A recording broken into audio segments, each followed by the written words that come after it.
There's a game played by Kasparov in 1987 against another former world champion, Tal.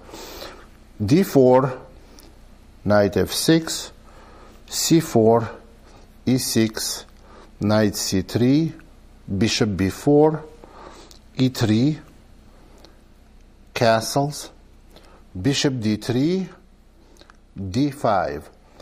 Well, d5 move is not the most popular move in this position. Maybe c5 is more popular instead of d5, c5 move. But anyway, d5 is one of the common moves. C takes d5. We don't really want to make, long, big accent on the opening here. E takes d5. And knight g to e2. This is all still opening part. c5, white castles, black goes knight c6, white goes a3. Now, how can we tell that this position is this opening designed for white with a view on attack on the king side? Well, let's get into it. After a3 move, white has practically two choices. White has either play bishop takes c3, on which black has to play bishop takes c3, and after b takes c, it looks like white has a little bit cramped position, but they will play f3 followed by e4, getting very strong center, and slowly started creeping in the center on the king side. We don't want to get into long details here, but after a3, Tal chose different continuation, which is c takes d, and Kasparov played e takes d. And in this position, black has two choices: retreat the bishop or take on c3. Black played bishop takes c3, and white played pawn takes c3. Let's look at this position, what we can say here. Black has very good pawn structure. White has kind of a weakness on the c4 square.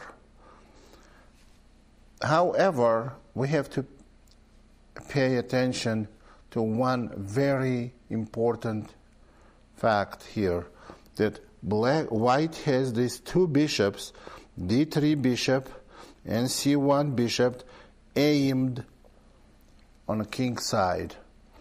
And you see that knight from e2 may come to g3, also will be participating in attack on king side, as well as possibly pawn storm on a king side.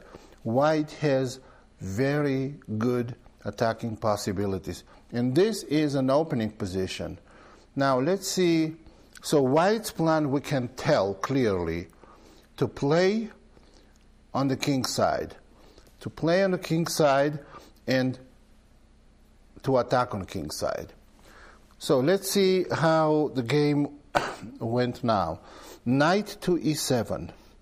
Now, knight to e7 was played by Tal because he wanted to bring knight to g6, or, which is more important, we know if we compare light square bishops, white's light square bishop and black's light square bishop, you can tell that white's light square bishop is a lot more active than black's. So black's idea of playing bishop f5 has to be taken in consideration in exchanging bishops. So Kasparov plays queen c2 because he wants to have total control on this diagonal and also prevent exchange of light square bishop. Now, when we say, how is the strong player how will strong player play this position? You have just to have bishops aiming on king side. That's not enough. The fact by itself is not enough for winning game and for successful attack. So we have to know things we should and we shouldn't do. Things what we shouldn't do, we shouldn't allow black to exchange light square bishops. And we should take total control on king side and limit black's possibility for maneuvering. So queen c2 is a very strong move. Black plays bishop d7, and you can tell bishop on c8 does not have too many other active squares. For example, if black plays bishop g4, then white will go f3. And after bishop h5, maybe knight f4. You can tell that black's bishop is not in good shape here. So Tal played bishop c8 to d7, bishop g5 by white. This is very consistent. White wants to finish development, and they also create threat at this moment. The threat is bishop takes f6, messing up the pawn structure and winning pawn on h7.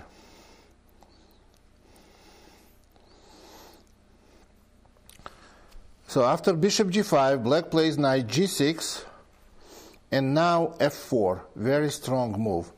Now there comes part of the strangulation of black on a king side.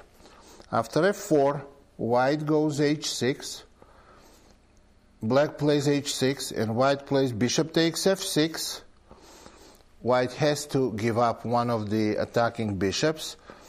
Queen takes f6, and now white plays f5, knight has to go to e7, and knight g3. Let's talk about this position. You may say that after f5, what did white do by playing f5? White blocked their own b1 h7 diagonal. Is that so? No, it's not. The reason why this diagonal is very much alive, b1 h7, because f5 pawn is not going to be on f5 much longer, because you see that f5 pawn is blocked by the queen. And you have to know that queen is not a good blocking piece, and because it can be easily attacked, and if somehow white plays knight h5, then f5 pawn regains mobility and can be pushed. At the same time, we keep in mind that knight on e7 is extremely passive, and so is bishop on d7. So the plan was to smother black's activity, smother black's pieces on king side. And after knight g3, we can see clear result. And as I said, black's pieces are passive, so black makes an attempt to bring e7 knight to life. Knight c8, and trying to get it to d6. Now, black wants to play knight d6 and possibly knight e4 or knight c4. Rook f4, it's a very strong move. The idea of rook f4 is to play knight h5 and possibly rook g4, because we have a target on g7. So rook f4 is a very strong move. Knight d6, and now queen to f2. Now this move is very good too, because maybe knight h5 and queen g3. Rook f to e8, and finally the move that we've been expecting for a while already, knight to h5. And the black Actually, black plays here queen d8. Now you can tell what is the idea of queen g5 move. Let me show you. After knight h5,